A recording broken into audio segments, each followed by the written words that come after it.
O nosso grupo é composto por Camila Nunes, Damaris Ferreira, Gustavo Ferreira, Jaiane Costa, Júlia Luiz, Luiz Henrique e Simone Souza.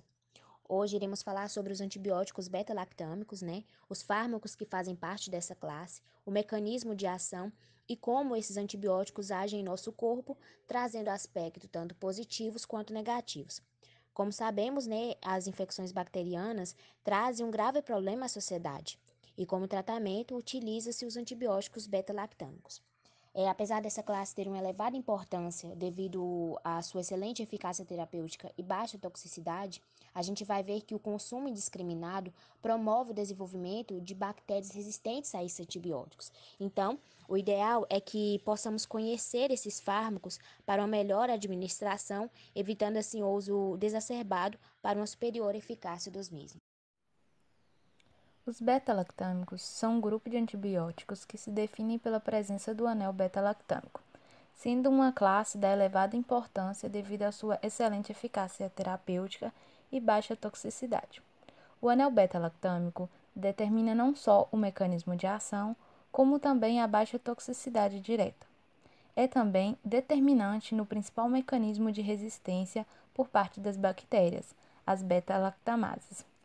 A família dos beta-lactâmicos é formada por carbapenemas, penicilinas, cefalosporinas e monobactamos. Os inibidores dos beta-lactamases, como o clavulânico, são também considerados beta-lactâmicos, visto possuírem igualmente a estrutura base. O anel beta-lactâmico pode estar fundido com diversos anéis, criando cada grupo desta família. Pode ser um anel tiazolidina, no caso das penicilinas, o anel hidrotiazina, no caso das cefalosporinas, ou anel pirólico, no caso dos carbapenemas. Os monobactamos não possuem nenhum anel fundido ao anel principal. Penicilinas. As penicilinas foram o primeiro verdadeiro antibiótico a ser desenvolvido e utilizado contra bactérias patogênicas no ser humano.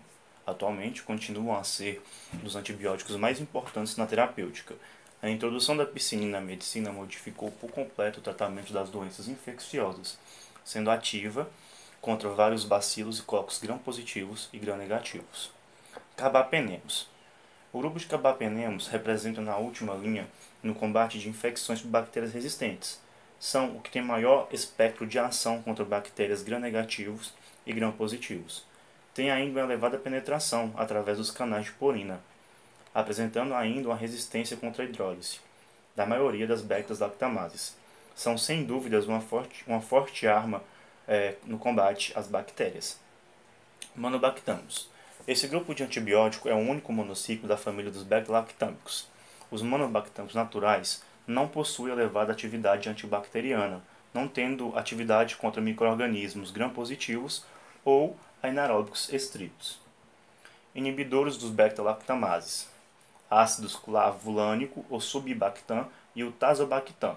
A adição de compostos com capacidades para inibir as beta-lactamases é uma das estratégias que se pode optar para diminuir os seus efeitos, sendo mesmo a mais importante e eficaz. Os inibidores dos beta-lactamases são estruturas semelhantes às penicilinas, contendo a ligação amida do grupo beta-lactâmico, mas possuem uma cadeia lateral modificada, apresentando assim uma estrutura bicíclica. Tais aspectos estruturais permitem aos inibidores ligar-se de formas irreversíveis aos beta-lactamases, como substratos suicidas, mantendo-se as inativas. Cefalosporina. O grupo de cefalosporina é grande e são divididos em gerações, 5 no total. São classificados de acordo com o espectro de ação, dependendo do espectro de ação e o composto químico adicionado à molécula da cefalosporina. E são divididos em 5 grupos, classificadas em primeira geração, segunda, terceira, quarta e quinta. Na tabela a seguir, pode-se observar gerações e espectro de ações da cefalosporina. Primeira geração: cefalotina, cefaloritina, cefradina, ceradroxil, cefazolina, cefalexina e cefatrizina. Tem ação contra algumas espécies de Staphylococcus e Streptococcus. Também eficazes contra Escherichia coli, Klebsiella coli, Klebsiella pneumoniae e Proteus mirabilis. Segunda geração: cefamandol, cefaclor, cefuroxima, cefonicida, cefoxetina e cefotetan. Mais eficaz contra bactérias gram-negativas produtoras de beta-lactamases. Terceira geração: cefotaxima, cefsulodina, ceftazidima, cefoperazona, ceftriaxona e cefixima. Bactérias gram-negativo e gram-positivo, usados em infecções hospitalares. Quarta geração: cefepime e cefpiroma. Mesma atividade contra gram-negativas e mais potentes para gram-positivas do que os de terceira geração, mas resistente à degradação por beta-lactamases. E quinta geração: ceftaroline e ceftobiprole. Tem ação contra Staphylococcus meticilino resistentes. Sabemos que todos os antibióticos utilizados na prática clínica apresentam inúmeras interações, e os grupos dos beta-lactâmicos não seria diferente, né? Então, a gente vai ver que as principais interações estão relacionadas com a competitividade destes pela ligação às proteínas plasmáticas, onde vai afetar principalmente outros fármacos que possuam elevada afinidade para estas e com a capacidade que alguns fármacos possuem para inibir o citocromo P450, que são proteínas envolvidas na síntese e no metabolismo das drogas, toxinas e componentes celulares normais. Então, em qualquer um desses casos, o resultado é o aumento da sua concentração plasmática, sendo necessário ter especial atenção quando se tratam de fármacos com a reduzida janela terapêutica, onde pequenas oscilações nas doses podem causar graves consequências. Algumas das principais interações medicamentosas com elevado impacto clínico são apresentadas na tabela a seguir. Interações de alguns beta-lactâmicos. Penicilinas, associação com metotrexato. Risco de ocorrência, aumento dos efeitos e da toxicidade hematológica por inibição da secreção tubular renal pelas penicilinas. Precaução na utilização. Associação desaconselhada. Cefalotina, associação com aminoglicosídeos. Risco de ocorrência, aumento da nefrotoxicidade dos aminoglicosídeos. Precaução na utilização. Monitorização da função renal. Cefamandole, cefoperazona, cefotetan e ceftraxona. Associação com anticoagulantes orais. Risco de ocorrência, aumento dos efeitos dos anticoagulantes orais e o aumento do risco de hemorragias. Precaução na utilização. Monitorização frequente do tempo de protombina e ajuste da dose do anticoagulante oral. Cefamandole, cefoperazol. Associação com álcool. Risco de ocorrência, vermelhidão, calor, vômitos, taquicardia. Precauções na utilização. Evitar o consumo de álcool. Imipinemo e astreonamo. Associação com ácido valproico e valpromida. Risco de ocorrência, crises convulsivas por diminuição da concentração plasmática do ácido valproico e da valpromida. Precaução na utilização. Monitorização clínica das doses. Em relação à gravidez e aleitamento, sabe-se que é de evitar a administração de qualquer medicamento em mulheres nestas condições. Porém, se for decidido que o benefício é superior ao risco, pode-se administrar esta classe de antibióticos. O grupo das penicilinas é o mais seguro, apesar de alguns atravessarem a barreira placentária, como a amoxicilina, mas existem outros que não, como a dicloxacilina. As cefalosporinas devem ser apenas opção quando a infecção é muito grave e por curtos períodos de tempo. Na fase de amamentação, deve-se preferir-se a amoxicilina, a dicloxacilina ou a oxacilina. Então, gente, para a gente entender sobre o mecanismo de ação dos antibióticos beta-lactâmicos, a gente também precisa entender um pouco sobre um componente essencial da parede celular bacteriana, que se dá o nome de peptídeo glicano. Qual é a função dessa substância? A função dessa substância é conferir proteção ao micro-organismo. Então, como vai ser o mecanismo de ação? O mecanismo de ação dos beta-lactâmicos vai ser mediante a inibição da síntese da parede celular das bactérias e vai impedir a ligação cruzada dos peptídeo-glicanos. Como eu já disse, é uma substância que vai conferir proteção ao micro-organismo. Lembrando que essa substância ela é inexistente nas células humanas. Então, os beta-lactâmicos eles vão atuar em específico nessa macromolécula e vai interferir na síntese do peptídeo glicano e vai ter um alvo que é apenas específico das células bacterianas. A farmacocinética estuda como o fármaco age dentro do corpo, como absorção, distribuição, metabolização e excreção dele. Mas para acontecer todas essas fases, tem a principal, que é a liberação do fármaco, onde ele se liberta da sua forma farmacêutica e é uma fase muito importante que influencia todo o processo. Após ele ser liberado, passa então pelas 4 fases, como eu já disse: absorção, distribuição, metabolização e excreção. A absorção é a passagem do fármaco da via de administração para a via sistêmica, através de membranas biológicas. Como as membranas do organismo são compostas por porções hidrofílicas e lipofílicas, então a solubilidade do fármaco é um dos fatores mais importantes. Aí vem a distribuição, que é determinada pelas características químicas que apresenta, pela forma que se relaciona com os tecidos e sangue. As proteínas plasmáticas e a lipossolubilidade do fármaco influenciam a sua distribuição. Quando os antimicrobianos se ligam às proteínas, eles se tornam mais hidrossolúveis, aumentando sua capacidade de dispersão pelo organismo. Nos beta-lactâmicos, essa ligação pode variar. Quando os beta-lactâmicos passam pela corrente sanguínea, eles podem chegar a todos os pontos do organismo em diferentes concentrações. Metabolismo é o processo de inativação do fármaco. Esse processo também é conhecido como biotransformação e ocorre no fígado, baço, pâncreas e rins. E ocorre em 2 fases. A fase 1 são reações de oxidação e redução e tem a fase 2, que são reações de conjugação e hidrólise. Antibióticos com alta solubilidade são facilmente excretados. Os beta-lactâmicos se mantêm em sua forma ativa até sua eliminação. Isso quer dizer que, em sua grande maioria, eles não sofrem metabolização, com exceção das cefalosporinas e das penicilinas, que são transformadas em ácido penicilóico.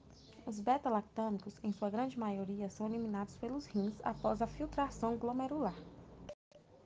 Farmacodinâmica é o estudo de como um fármaco atua no organismo vivo, incluindo as respostas farmacológicas e a duração e magnitude da resposta observada relativamente à concentração do fármaco no local do organismo. Os beta-lactâmicos, eles são antibióticos com atividade bactericida lenta, muito dependente da concentração do antibiótico livre no soro, que tem de ser superior à concentração mínima inibitória do agente patogênico em questão. Considera-se que a concentração mínima inibitória, CMI, é a concentração mínima que um antibiótico necessita de ter para que consiga inibir o crescimento bacteriano. Devido à enorme vantagem terapêutica dos beta-lactâmicos, os investigadores viram-se obrigados a estudar as propriedades farmacocinéticas e farmacodinâmicas deste grupo, de forma a melhorar a sua eficácia clínica. Testes in vitro demonstraram que os beta-lactâmicos têm uma ação dependente do tempo e variados efeitos pós-antibiótico. O efeito pós-antibiótico é o termo utilizado para descrever a supressão do crescimento bacteriano que persiste após a exposição dos micro-organismos ao agente antimicrobiano, isto é, o tempo que dura a inibição do crescimento bacteriano após a concentração do antibiótico no sangue se encontrar inferior à necessidade para que ocorra supressão. No caso dos beta-lactâmicos, esse efeito é muito curto, sendo no máximo de 2 horas quando existem infecções com bactérias gram-positivo. A sensibilidade da bactéria ao antibiótico é um fator importante para o sucesso terapêutico da respectiva infecção bacteriana, e o ideal é que o antibiótico a ser usado para o tratamento de determinada infecção seja selecionado após a identificação e determinação de sua sensibilidade ao fármaco. Assim, A escolha do antibiótico na ausência de dados da sensibilidade deve ser fundamentada pela história clínica e o respectivo local da infecção, além de levar em consideração o estado geral do paciente, as condições do sistema imunológico, da função renal, da função hepática e, inclusive, nos casos das mulheres, deve ser observado se existe a contraindicação do uso do fármaco em casos de gravidez ou lactação. Para que o tratamento de uma infecção seja o mais correto, é então necessário que o antibiótico usado seja o mais indicado. É imprescindível que a bactéria causadora da infecção seja suscetível a ele e que a via de administração utilizada seja a mais indicada. Também é necessário ter especial atenção ao estado de saúde do hospedeiro, bem como possíveis reações adversas. Então, gente, essa classe de antibiótico, os beta-lactâmicos, eles são considerados bastante seguros devido ao seu mecanismo de ação. Como a gente já referiu anteriormente, eles têm uma ação específica para as células bacterianas. Então, eles agem específico nessas células bacterianas. Porém, apesar disso, eles possuem alguns efeitos adversos, como irritação no local de administração, gastrite, quando administrado por via oral, convulsões em doses elevadas, citopenia, que é a deficiência de um ou mais tipos de células sanguíneas. A pessoa também pode apresentar distúrbios renais, como hipocalemia, que é uma redução dos níveis de potássio, e alguns tipos de reações, como a nefrotoxicidade, que as substâncias dos medicamentos podem gerar danos aos rins, a neurotoxicidade, que é quando as substâncias dos medicamentos podem alterar a atividade normal do sistema nervoso, a hepatotoxicidade, que é quando as substâncias dos medicamentos podem causar danos ao fígado da pessoa que está fazendo uso desses medicamentos, e hipersensibilidade, que algumas pessoas podem apresentar alergias, com o uso desses medicamentos. O principal mecanismo de resistência bacteriana aos antibióticos beta-lactâmicos é através da produção de enzima que apresentam grupos nucleofílicos, que em geral são resíduos de serina, capazes de promover a abertura do anel beta-lactâmico. A resistência aos antimicrobianos podem ser desenvolvidas de várias formas, mas no caso dos beta-lactâmicos, as bactérias desenvolveram 4 formas diferentes de resistência. Mecanismo enzimático. É o mais importante mecanismo de resistência bacteriana, pois desenvolve enzimas que inativam ou modificam a estrutura química do antimicrobiano, os tornando inativos.